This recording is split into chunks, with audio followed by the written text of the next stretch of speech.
Hello friends, welcome to quizzer book. आप सभी का क्विज़र बुक पे बहुत बहुत स्वागत है। आज हम यूपी ट्रिपल एस सी पेट 2022 के प्रैक्टिस सेट की श्रृंखला में 26वें प्रैक्टिस सेट के साथ उपस्थित हुए हैं।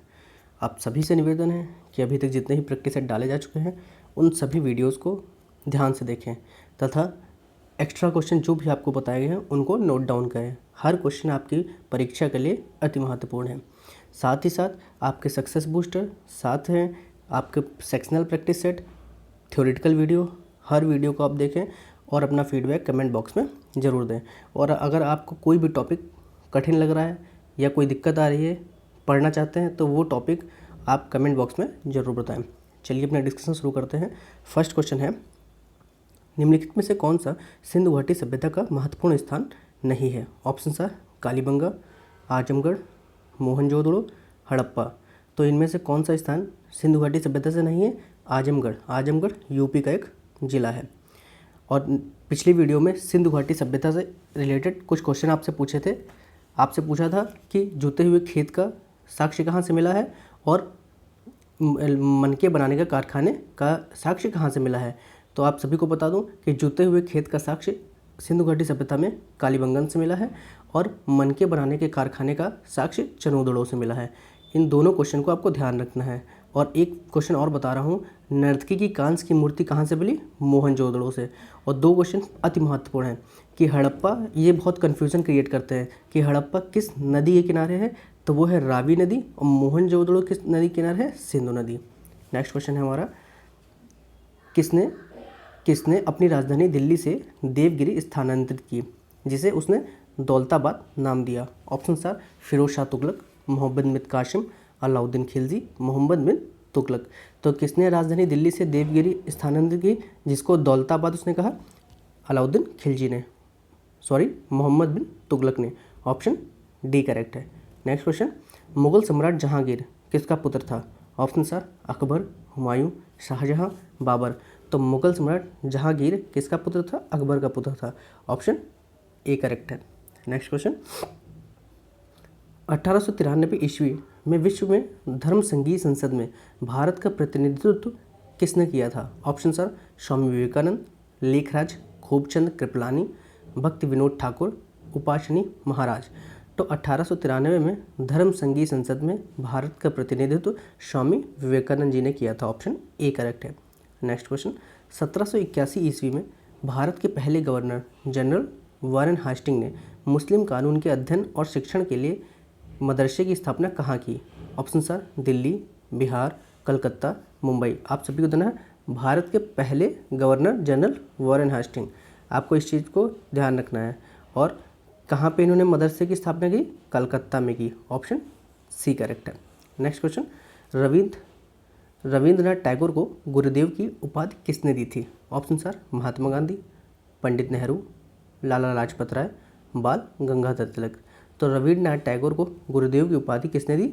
महात्मा गांधी ने दी थी। ऑप्शन ए करेक्ट है। और महात्मा गांधी को महात्मा की उपाधि किसने दी थी? ये दी थी, ये आपको रविंद्रनाथ टैगोर ने दी। रविंद्रनाथ टैगोर ने महात्मा गांधी को महात्मा की उपाधि दी और महात्मा गांधी ने रविंद्रनाथ टैगोर को कौन सी उपाधि दी? गुरुदेव की उपाधि दी। आप सभी से आपको कुछ अन्य क्वेश्चन आपको ध्यान रखने हैं कि राजा राम मोहन राय को राजा की उपाधि किसने दी? राजा की उपाधि उनको किसने दी? अकबर द्वितीय ने दी। और नेताजी सुभाष चंद्र बोस को नेताजी किसने कहा? नेताजी किसने कहा था? रुडोल्फ हिटलर ने कहा था।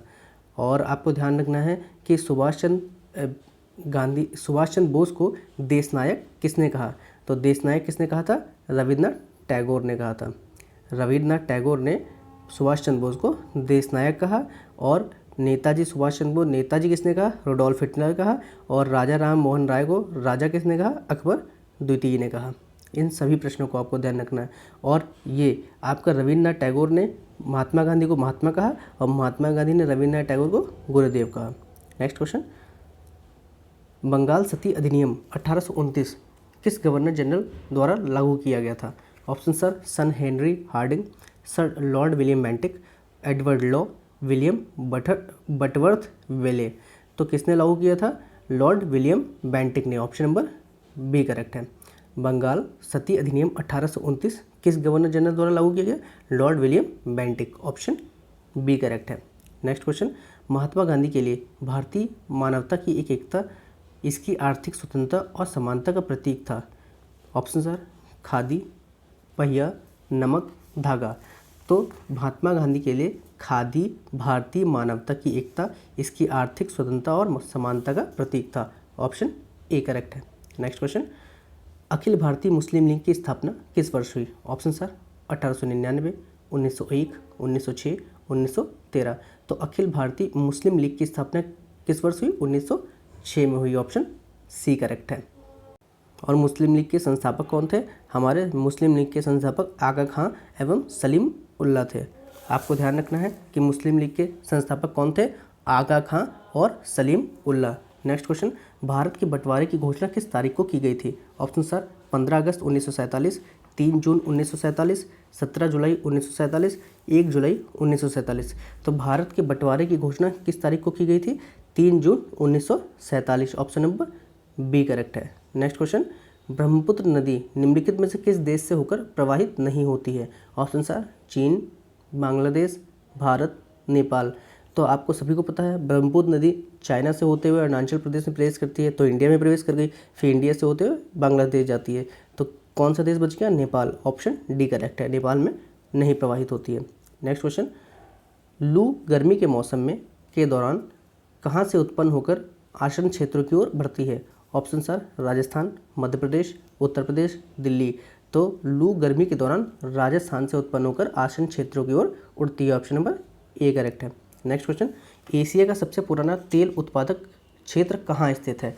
Option sir, Gujarat, Assam, Arunachal Pradesh, Nagaland. तो एशिया का सबसे पुराना तेल उत्पादक क्षेत्र असम में स्थित है। ऑप्शन नंबर बी करेक्ट है। नेक्स्ट क्वेश्चन है हमारा, भारत के दक्षिणी बिंदु जिसे कहते हैं वर्ष 2004 में सुनामी के बाद जलमग्न हो गया था। Option sir, Indira point, Mannar की खाड़ी, श्रीशैलम पॉइंट, निकोबार द्वीप। तो भारत का दक्षिणी बिंदु कौन सा है? हमारा इंदिरा पॉइंट है। ऑप्शन नंबर बी करेक्ट है। नेक्स्ट क्वेश्चन, भारत में सबसे ज़्यादा खेती किस फसल की होती है? ऑप्शन सर, रागी, गेहूँ, मक्का, चावल। तो भारत में सबसे ज़्यादा किस फसल की खेती होती है? चावल की होती है। ऑप्शन नंबर डी करेक्ट है। आप सभी को कमेंट बॉक्स में बताना है कि चावल, अंतर्राष्ट्रीय चावल अनुसंधान केंद्र और राष्ट्रीय चावल अनुसंधान केंद्र दोनों ही कहाँ स्थित हैं। नेक्स्ट क्वेश्चन है हमारा, ये इस वीडियो का आज का क्वेश्चन है। नेक्स्ट क्वेश्चन, अंबेडकर विशेष रोजगार योजना AVRY के अंतर्गत सामान्य श्रेणी लाभार्थियों के लिए उपलब्ध इकाई लागत प्रतिशतता एवं अधिकतम आर्थिक सहायता सब्सिडी धनराशि क्या है? Option sir, 25%, 7,500, 33%, 7,500, 25%, 10,000, 33%, 10,000। तो सब्सिडी क्या है? 25% है, जिसकी वैल्यू कितनी है? 7500, 7,500। नेक्स्ट क्वेश्चन है हमारा, एक सहकारी समिति के गठन के लिए न्यूनतम कितने सदस्यों की आवश्यकता होती है? Option sir, 2, 5, 7, 10। तो सहकारी समिति के गठन के लिए न्यूनतम कितने सदस्यों की आवश्यकता होती है? 10। ऑप्शन डी करेक्ट है। नेक्स्ट क्वेश्चन, सकल राष्ट्रीय आय हमेशा निवल राष्ट्रीय आय से अधिक होती है क्योंकि इससे सम्मिलित होता है। ऑप्शन सर, विदेशी आय, अप्रत्यक्ष कर, पूंजी खपत भत्ता, प्रत्यक्ष कर। तो इसमें निवल राष्ट्रीय आय सकल राष्ट्रीय आय से हमेशा अधिक होती है क्योंकि इसमें पूंजी खपत जुड़ी होती है। ऑप्शन नंबर सी करेक्ट है। नेक्स्ट क्वेश्चन, वर्ष 1965 में निम्नलिखित में से किस कृषि उपज के लिए न्यूनतम समर्थन मूल्य MSP पहली बार घोषित की गई? ऑप्शन सर, कपास, तंबाकू, धान, गेहूँ। तो MSP 1965 में सबसे पहले किस फसल के लिए हुई? धान के लिए हुई। ऑप्शन नंबर सी करेक्ट है। नेक्स्ट क्वेश्चन, निम्नलिखित में से किस देश की प्रजनन दर विश्व में सर्वाधिक है? ऑप्शन सर, अंगोला, माली, सोमालिया, नाइजीरिया। तो प्रजनन दर विश्व में कहाँ की सबसे सर्वाधिक है? माली की। ऑप्शन बी करेक्ट है। नेक्स्ट क्वेश्चन, 92 संविधान संशोधन के माध्यम से भारतीय संविधान की 8वीं अनुसूची में निम्नलिखित भाषाओं में से किसे शामिल नहीं किया गया? Option sir, Maithili, Bodo, Santhali, Kannada. तो आपको सभी को ध्यान रखना है, सबसे पहले तो क्वेश्चन में भी ध्यान रखना है, जो डाटा दिया है वो भी याद करना है। 92 संविधान संशोधन है और 8वीं अनुसूची। 8वीं अनुसूची में हमारी भाषाएं हैं और 92 संशोधन में कौन सी 4 भाषाएं जोड़ी गई? तो आप सबको देखना है, देखो बोडो, डोगरी, मैथिली, संथाली जोड़ी गई थी। तो आप बोडो है, मैथिली है, संथाली है, कन्नड़ नहीं जोड़ी गई, तो हमारा ऑप्शन डी करेक्ट है। और भाषा जोड़ने के संबंध में कौन कौन से संविधान संशोधन हुए? पहला तो 21 हुआ, फिर 92, फिर उसके बाद 71 हुआ और उसके बाद 92 हुआ। भाषा के संबंध में 3 संशोधन आपको ध्यान रखने हैं। नेक्स्ट क्वेश्चन, राज्य के मुख्यमंत्री के बारे में निम्नलिखित में से कौन सा तथ्य सही नहीं है? ऑप्शन सर, पहला है राज्य स्तर पर मुख्यमंत्री का पद केंद्र में इस राष्ट्रपति के पद के समरूप होता है। राज्यपाल केवल उन व्यक्तियों को मंत्री नियुक्त करता है जिनके लिए मुख्यमंत्री सिफारिश करता है। मुख्यमंत्री राज्य योजना बोर्ड का अध्यक्ष होता है। राज्यपाल द्वारा मुख्यमंत्री को तब तक निष्कासित नहीं किया जा सकता जब तक उनके पास विधानसभा में बहुमत प्राप्त हो। तो राज्य के मुख्यमंत्री के बारे में निम्नलिखित में से कौन सा तथ्य सत्य नहीं है? तो राज्य स्तर पर मुख्यमंत्री का केंद्र में राष्ट्रपति के पद के समरूप होता है। तो मुख्यमंत्री का पद राष्ट्रपति के पद के समरूप नहीं होता है, तो ऑप्शन नंबर ए करेक्ट है। नेक्स्ट क्वेश्चन, संसद के 2 सत्रों के बीच का अधिकतम अंतराल क्या हो सकता है? ऑप्शन सर, 3 माह, 6 माह, 9 माह, 12 माह। तो संसद के 2 सत्रों के बीच का अधिकतम अंतराल 6 माह हो सकता है, ऑप्शन नंबर बी करेक्ट है। नेक्स्ट क्वेश्चन, भारत के राष्ट्रपति द्वारा राज्यसभा के कितने सदस्यों को नामित किया जाता है? Option sir, 12, 10, 8, 6। तो भारत के राष्ट्रपति द्वारा राज्यसभा के कितने सदस्यों को नामित किया जाता है? 12, ऑप्शन ए करेक्ट है। नेक्स्ट क्वेश्चन, भारत के संविधान में मौलिक अधिकारों को पारित करने का विचार किस देश के संविधान से लिया गया है? Option sir, Canada, America, Australia, England. तो भारत में संविधान में मौलिक अधिकारों का विचार कहाँ से लिया गया है? अमेरिका से लिया गया है, ऑप्शन नंबर बी करेक्ट है। नेक्स्ट क्वेश्चन, आपको ऑस्ट्रेलिया से कौन सी ली गई है? समवर्ती सूची। और इंग्लैंड से संसदीय प्रणाली ली गई है। नेक्स्ट क्वेश्चन है हमारा, प्रकाश संश्लेषण की प्रक्रिया में प्रकाश के अवशोषण के लिए क्या जिम्मेदार है? Option sir, chlorophyll, carbon dioxide, जल, कार्बन मोनोऑक्साइड। तो फोटोसिंथेसिस के प्रोसेस में कौन सी चीज़ रिस्पॉन्सिबल है प्रकाश के अवशोषण के लिए? तो वो हमारा है क्लोरोफिल, ऑप्शन ए करेक्ट है। नेक्स्ट क्वेश्चन, एंजियोप्लास्टिक साफ करने की एक प्रक्रिया है। ऑप्शन सर, पित्त अस्मरी को, मस्तिष्क के अर्बुद को, अवरुद्ध हृदय धमनियों को, फुफ्फुस के रुकावट को। तो एंजियोप्लास्टी साफ करने की एक प्रक्रिया है किसको? अवरुद्ध हृदय धमनियों को, ऑप्शन नंबर सी करेक्ट है। नेक्स्ट क्वेश्चन, सोडा अम्ल अग्निशमकों में प्रयुक्त होता है। Option sir, NaCO3, Na2CO3, NaCl, NaOH। तो कौन सा सोडा अम्ल अग्निशमकों में प्रयुक्त होता है? हमारा सोडियम बाइकार्बोनेट, NaCO3। ये सोडियम बाइकार्बोनेट है और ये सोडियम कार्बोनेट है। नेक्स्ट क्वेश्चन है हमारा, एक विद्युत विभव के अंतर्गत कोलाइडी कणों की गति क्या कहलाती है? ऑप्शन सर, ब्राउनी गति, टिंडल प्रभाव, विसरण, विद्युत कण संचलन। तो एक विद्युत विभव के अंतर्गत कोलाइडी कणों की गति जो है क्या कहलाती है? विद्युत कण संचलन, ऑप्शन नंबर डी करेक्ट है। नेक्स्ट क्वेश्चन, सौर भट्टी में प्रयुक्त दर्पण का प्रकाश है। ऑप्शन सर, उत्तल दर्पण, अवतल दर्पण, बेलनाकार दर्पण, समतल दर्पण। तो सौर भट्टी में कौन सा दर्पण यूज़ होता है? हमारा अवतल दर्पण, कॉन्वेक्स मिरर यूज़ होता है, क्योंकि कॉन्वेक्स मिरर ही हमारा कन्वर्जिंग मिरर है। कॉनकेव मिरर है, कॉनकेव मिरर कन्वर्जिंग मिरर है, जिसको हम अवतल दर्पण कहते हैं। नेक्स्ट क्वेश्चन, एक माली 17,056 तो एक माली 17,956 पेड़ इस प्रकार लगाता है कि पेड़ों की उतनी ही पंक्तियां हैं जितनी कि एक पंक्ति में पेड़ों की संख्या कितनी है? तो ऑप्शन सर, 136, 134, 144, 154। तो आपको यहाँ पे क्या है कि एक माली इस तरह पेड़ लगाता है कि पेड़ों की उतनी ही पंक्तियाँ और जितने की पंक्ति में पेड़ हैं। तो इसमें क्या करना है? आपको स्क्वायर रूट निकालना है। अब 17956 का आप स्क्वायर रूट निकालेंगे तो 2 2 के पेड़ बना लीजिए। तो ये पहले 1 से जाएगा, फिर यहाँ से 2 आ जाएगा, ये 1 कट जाएगा पूरा, फिर यहाँ 79 आप उतारेंगे तो 1 2 आ गया। अब किससे लगेगा? 3 से लगेगा। 1 से लगा, अब 3 से, तो 3 से लगाएंगे तो ये आएगा 69। यहाँ कितना बचेगा? 10 और ये 5 6। अब किसके आप लगाना है? 23 को 3 से जोड़िए, 26 हो गया, और 26 को यहाँ 4 से अगर गुणा करेंगे तो 1056 आएगा और जो पूरी तरह कट जाएगा। तो हमारा आंसर कितना हो गया? 134 पंक्तियाँ होंगी। तो ऑप्शन नंबर बी करेक्ट है। नेक्स्ट क्वेश्चन, यदि एक टेलीविज़न की कीमत 25% बढ़ जाती है तो नए मूल्य को कितना प्रतिशत कम करना पड़ेगा ताकि उसकी कीमत मूल कीमत पर आ जाए। तो मतलब क्या है, पहले उसकी 100% कीमत थी जिसको बढ़ा दिया 25%, तो मतलब 125 हो गई। अब क्या करना है, 125 से हमको 100 फिर से ले जाना है, तो बताना है कि 25% 125 से कितना है, वो कम करेंगे। 125 में 25 जितना 25 कम करना है मुझे, तो वो कितना परसेंट होगा कि कितना परसेंट कम कर देंगे, 25 कम होकर वो 100% फिर से वापस आ जाए। तो हमको देखना है कि 25 उसका कितना परसेंट है, तो 25 अपॉन 125 इंटू 100, ये गया 4, ये 5 और ये 5 और 5 इधर और ये 4, 5 चक्कू 20, 5 4 20। तो आपका 20% कम करने पे वो 100% पे फिर से वापस आ जाएगा। तो यहाँ पे ऑप्शन नंबर सी करेक्ट है। नेक्स्ट क्वेश्चन हमारा है, एक नाव को 10 नाविकों में से 56 किग्रा वाले व्यक्ति के स्थान पर नया व्यक्ति आने से इनकी कीमत में भार में 800 ग्राम की वृद्धि हो जाती है। नए नाविक का भार कितना है, तो वृद्धि हुई है, इसका मतलब क्या है, पुराने व्यक्ति से हटाकर जो नया व्यक्ति लाया गया है उसका भार पुराने व्यक्ति से ज़्यादा है। तो कितना ज़्यादा है, 800 ग्राम एवरेज में वृद्धि हुई है। और नाविक कितने हैं, 10।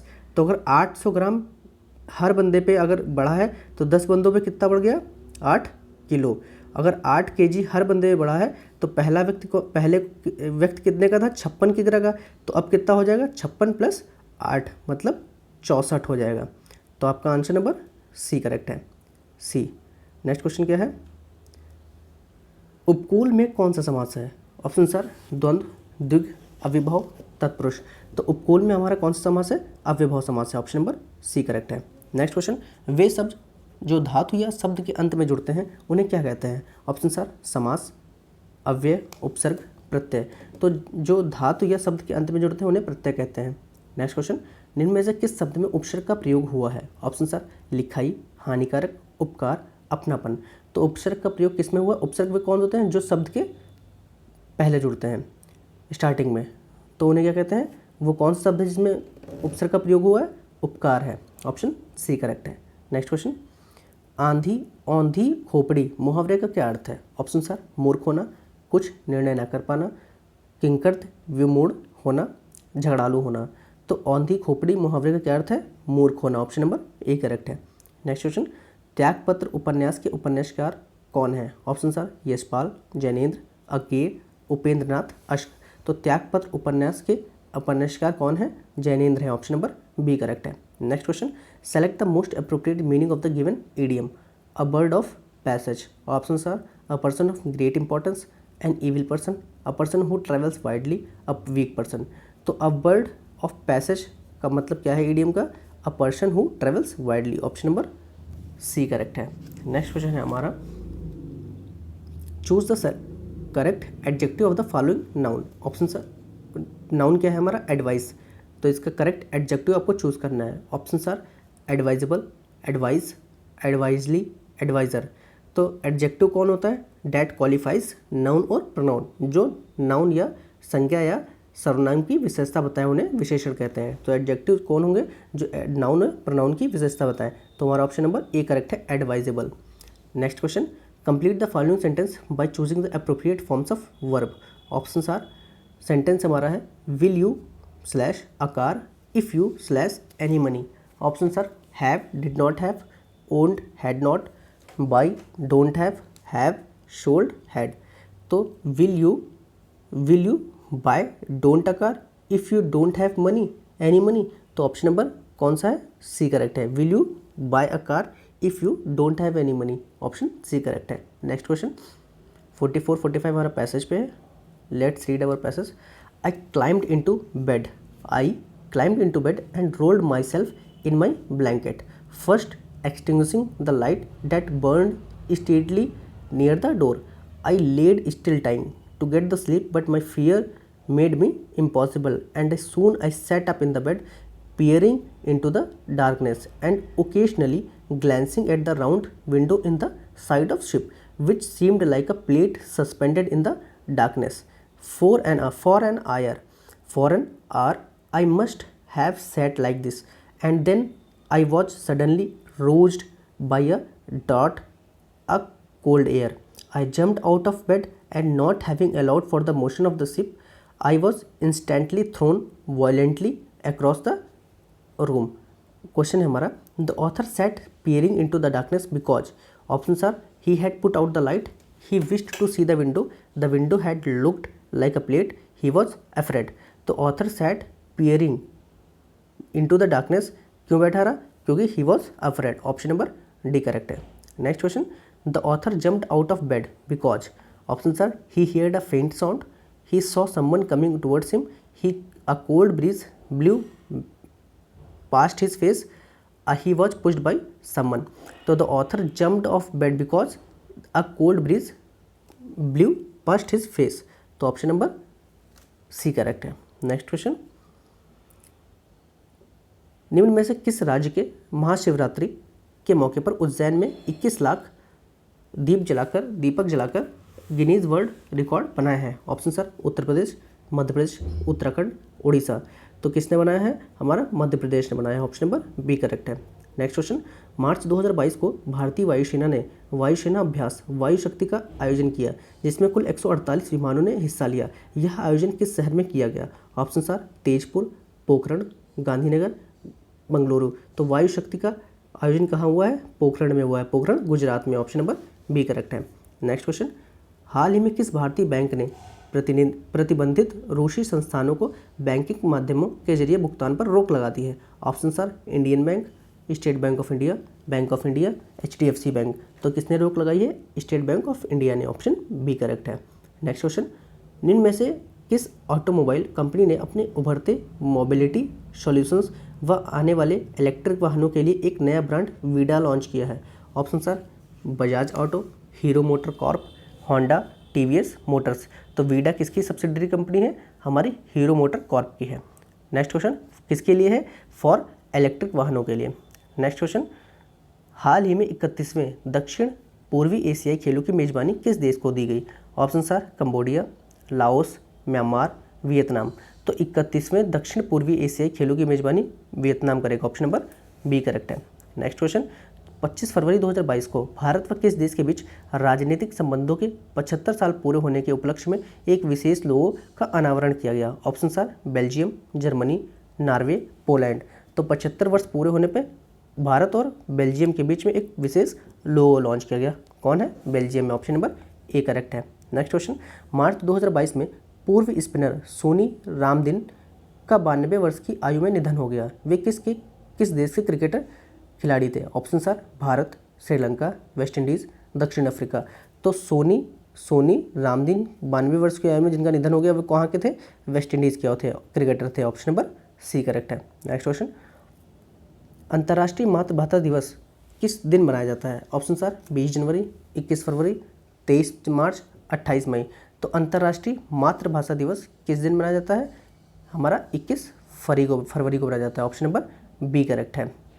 भारत में हमारे हिंदी दिवस कब बनाया जाता है, 14 सितंबर को बनाया जाता है. हिंदी दिवस कब बनाया जाता है, 14 सितंबर को. नेक्स्ट क्वेश्चन है हमारा, हाल ही में किस देश ने अपनी हाइड्रोजन से चलने वाली पहली ट्रेन लॉन्च की है. ऑप्शन सर जापान, चीन, स्पेन और जर्मनी. तो किसने लॉन्च की है पहली ट्रेन, इस जापान ने लॉन्च की है. जापान ने हाइड्रोजन से चलने वाली अपनी पहली ट्रेन लॉन्च की है. ऑप्शन ए करेक्ट है. नेक्स्ट क्वेश्चन, हाल ही में किस राज्य ने बैंगनी क्रांति पर्पल रिवॉल्यूशन की शुरुआत की है जिसमें अरोमा मिशन के अंतर्गत लेवेंडर की खेती को बढ़ावा देना शामिल है. Option sir Delhi, Chhattisgarh, Jammu Kashmir, Punjab. तो पर्पल रिवॉल्यूशन बैंगनी क्रांति किसने शुरू की है, जिसके अंदर लेवेंडर की खेती को बढ़ावा दिया जाएगा, जम्मू कश्मीर ने. ऑप्शन नंबर सी करेक्ट है.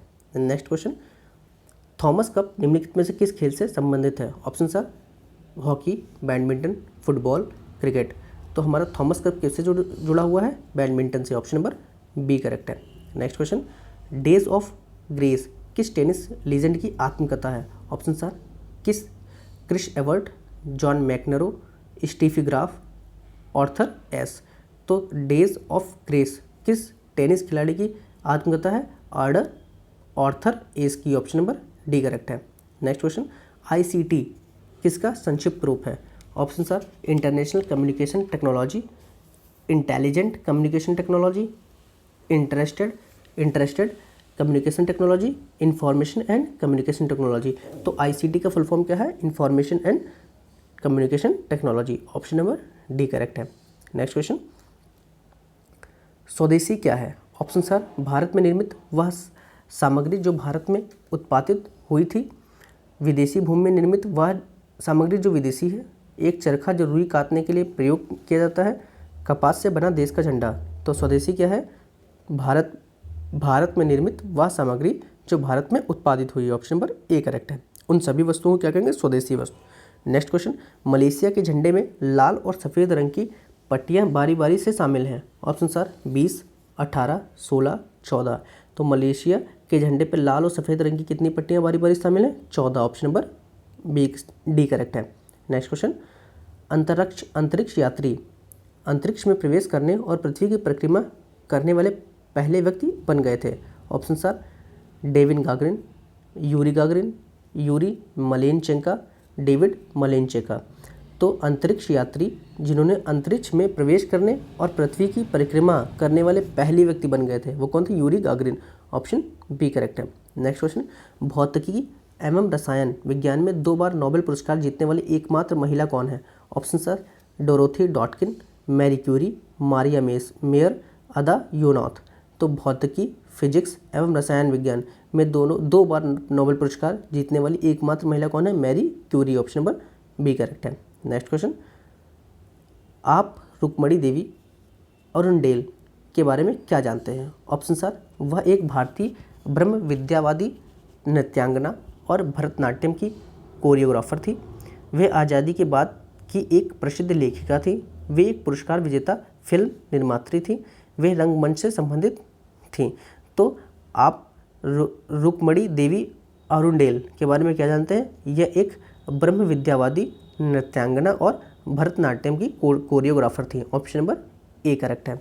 नेक्स्ट क्वेश्चन, उस किले का नाम बताएं जिसके निर्माण विश्व प्रख्यात संगीतकार रिचर्ड वैगनर के सम्मान में किया गया था। Option sir Balmoral castle, Neuschwanstein castle, Conwy castle, Kronborg. तो उस किले का नाम बताएं जिसका निर्माण विश्व विख्यात संगीतकार रिचर्ड वैगनर के सम्मान में किया गया था। आपको कौन सा है? न्यूस वॉन्स्टीन कैसल। ऑप्शन नंबर बी करेक्ट है। नेक्स्ट क्वेश्चन, UNFCCC का मुख्यालय कहाँ है? Option sir Hague, Bonn, Berlin, Geneva. तो UNFCCC का मुख्यालय हमारा कहाँ है? बॉन में है। ऑप्शन नंबर बी करेक्ट है। नेक्स्ट क्वेश्चन, 71 से 75 हमारे पैसेज पे है। चलिए अपने पैसेज पढ़ते हैं। सरकारी कूटनीति पद से विविध विचार और दृष्टिकोण परिलक्षित होते हैं और इस प्रकार इसमें विशिष्ट सुस्थापित अवधारणा सन्निहित नहीं है। तथापि सरल शब्दों में सरकारी कूटनीति से विदेशी श्रोताओं पर राष्ट्र का प्रभाव अभिप्रेत है। सरकारी कूटनीति की परिभाषा विदेशी व्यक्तियों के चिंतन और अंतोतगत्वा उनकी सरकारों को प्रभावित करने का उद्देश्य से उनके साथ पृथक संवाद के रूप में दी जा सकती है।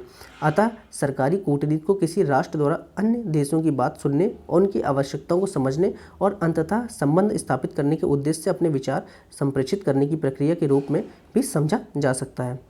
सरकारी कूटनीति किसी भी राष्ट्र की अस्मिता और पहचान पर आधारित होती है, वो जो बहुत से कारकों अर्थात राजनीतिक, सामाजिक, आर्थिक और सांस्कृतिक घटकों से प्रभावित होते हैं। बातचीत शुरू करने, संवाद को जारी रखने और संबंध बनाने के लिए विश्वास को एक अनिवार्य कारक के रूप में उजागर किया गया है। सरकारी कूटनीति की परिभाषा में संबंध विकसित करने पर बल दिए जाने को भी ऐसी प्रक्रिया के रूप में निरूपित किया गया है जिससे देश की जनता के साथ प्रत्यक्ष संबंधों का अनुसरण किया जा सकता है, ताकि जिन व्यक्तियों का प्रतिनिधित्व किया जा रहा है उनके हितों और मूल्यों को बढ़ावा दिया जा सके। इस बात को भी उजागर किया गया है कि सरकारी कूटनीति में संबंधों को विकसित करने के लिए संपर्क और संवाद महत्वपूर्ण निरूपक है। प्रभावी सरकारी कूटनीति एक उभयदिशीय मार्ग है जिसमें स्रोत और जारी संचार प्रक्रिया में शामिल प्राप्तकर्ता दोनों पर परस्पर प्रभाव पड़ता है। जारी संवाद की प्रक्रिया में फलस्वरूप विदेशी श्रोतागण के साथ चिरकालिक संबंध स्थापित हो पाता है, जिसमें राष्ट्रों को मृदु शक्ति प्राप्त होती है। मृदु शक्ति वैश्विक मामलों में लाभकारी होती है, जिससे विश्व के अन्य हिस्सों से प्रशंसा और सम्मान का भाव उत्पन्न होता है। किसी देश की मृदु शक्ति 3 कारकों इसकी संस्कृति, राजनीति मूल्य और विदेशी नीतियों से प्रभावित होती है। ये सभी कारक मुख्यतः रणनीतिक संचार कौशल का उपयोग करते हुए अन्य देशों की अधिमान्यता को स्वरूप प्रदान करने में इनकी अभियंता पर आधारित है। हमें स्मरण रखना चाहिए कि सरकारी कूटनीति जनसंपर्क अभियान नहीं है, बल्कि इसका प्रयोजन सरकारी नीतियों के लिए समर्थकारी वातावरण का निर्माण करना है। क्वेश्चन है हमारा, किसी राष्ट्र की सरकारी कूटनीति किस पर आधारित होती है? ऑप्शन सर, राष्ट्र की अस्मिता पर, राष्ट्र की एकता पर, राष्ट्र की भौगोलिक स्थिति पर, राष्ट्र की जनसंख्या पर। तो किसी राष्ट्र की सरकारी कूटनीति किस पर आधारित होती है? राष्ट्र की अस्मिता पर। ऑप्शन नंबर ए करेक्ट है। नेक्स्ट क्वेश्चन, निम्नलिखित में से किस प्रयोजनार्थ किसी देश के साथ प्रत्यक्ष संबंध आवश्यक है? ऑप्शन सर, निहित स्वार्थ हित साधन के लिए, महत्वपूर्ण निरूपकों को उजागर करने के लिए, प्रतिनिध्यात्मक मूल्य को बढ़ावा देने के लिए, संचार के स्रोत को प्रभावित करने के लिए। तो किससे संबंधित है हमारा? प्रतिनिध्यात्मक मूल्य को बढ़ावा देने के लिए। ऑप्शन सी करेक्ट है। नेक्स्ट क्वेश्चन, किन कारकों में किसी राष्ट्र को पहचान प्रभावित होती है? ऑप्शन सर, विभिन्न विचार, राजनीतिक, सामाजिक, आर्थिक और सांस्कृतिक, विदेशी श्रोतागण, राष्ट्रीय अस्मिता। तो किससे प्रभावित होती है? राजनीतिक, सामाजिक और आर्थिक सांस्कृतिक से प्रभावित होती है। ऑप्शन नंबर बी करेक्ट है। नेक्स्ट क्वेश्चन, सरकारी कूटनीति के उद्देश्य को पहचानिए। ऑप्शन सर, राष्ट्र को प्रभावित करना, राष्ट्र जनता के साथ प्रत्यक्ष संवाद, राष्ट्रीय श्रवण की अवधारणा का निर्माण करना, विदेशी सरकारों की सोच को प्रभावित करना। तो सरकारी कूटनीति के उद्देश्य को पहचानिए, क्या है उसकी? विदेशी सरकारों की सोच को प्रभावित करना। ऑप्शन नंबर डी करेक्ट है। नेक्स्ट क्वेश्चन, और ये लास्ट क्वेश्चन है हमारा, जारी संचार प्रक्रिया के फलस्वरूप ऑप्शन सर, लाभकारी मृदु शक्ति उत्पन्न होगी, अन्य देशों के प्रति सराहना का भाव उत्पन्न होगा, विदेशी श्रोता समूह का निर्माण होगा, अन्य देशों को सांस्कृतिक मूल्यों का अध्यारोपण होगा। तो जारी संचार प्रक्रिया के फलस्वरूप लाभकारी मृदु शक्ति का उत्पन्न होगी। ऑप्शन नंबर ए करेक्ट है। वीडियो अच्छी लगी हो तो लाइक करें, शेयर करें और चैनल को सब्सक्राइब जरूर करें, और सभी अपकमिंग वीडियोस के लिए बेल आइकन को जरूर प्रेस करें। और आप सभी से निवेदन है कि हर वीडियो में आपसे प्रश्न पूछा जा रहा है, 2 से 3 प्रश्न पूछे जा रहे हैं, उन सभी प्रश्नों का आप आंसर कमेंट बॉक्स में दें और नेक्स्ट वीडियो में मैं उनका आंसर दूंगा। धन्यवाद।